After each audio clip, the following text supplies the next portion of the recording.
Here at Helmuth Ford, we are a small town dealership with no hassle and no pressure. Hi, I'm Brenda Pape, owner of the Unique Salon here in Oskaloosa, Iowa, and we are hiring a hairstylist.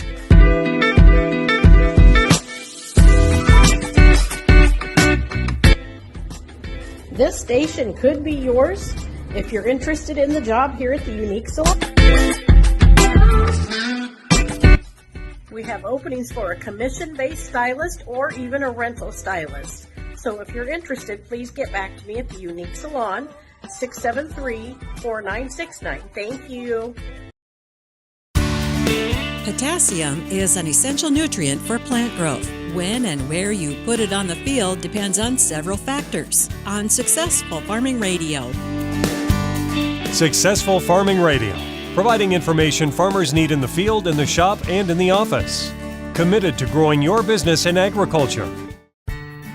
Check out our full lineup of Successful Farming podcasts. The Successful Farming podcast goes in-depth into the topics that affect farmers and ranchers. The 15 Minutes with a Farmer podcast offers a quick conversation between an editor and a farmer. The SF Shorts podcast offers bite-sized interviews about agricultural topics.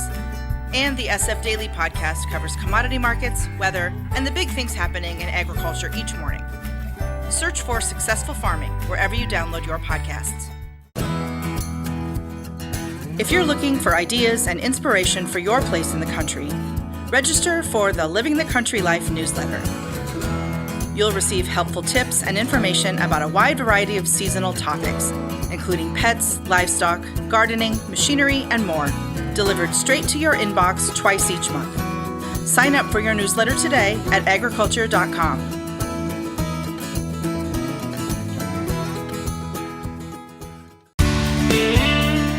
Potassium is a nutrient associated with the movement of water, nutrients, and carbohydrates in plant tissue. When making decisions for applying it for corn and soybeans, there are a few things you should consider. Dan Kaiser is an extension nutrient management specialist at the University of Minnesota. He says applying potassium fertilizer ahead of corn will give you the best bang for your buck. However, data is showing a different outcome with soybeans. We see more risk for yield decreases from high rates of potassium, which could be attributed to chloride toxicity because many of our northern varieties are sensitive to overapplication of chloride. And that's been one of the main research emphases I've had, trying to get a handle on that sensitivity and getting a more targeted recommendation for the soybean crop. You know, just split applying, especially if you have to put a high rate, seems to be really the right way to do that. He says soil tests will tell you where potassium fertilizer should be applied.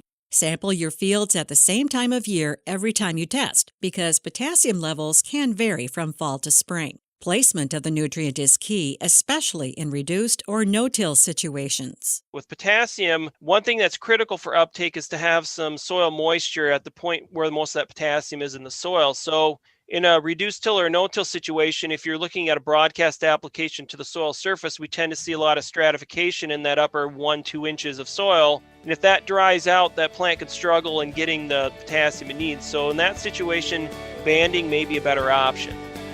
I'm Jody Henke. Find more potassium management tips at agriculture.com.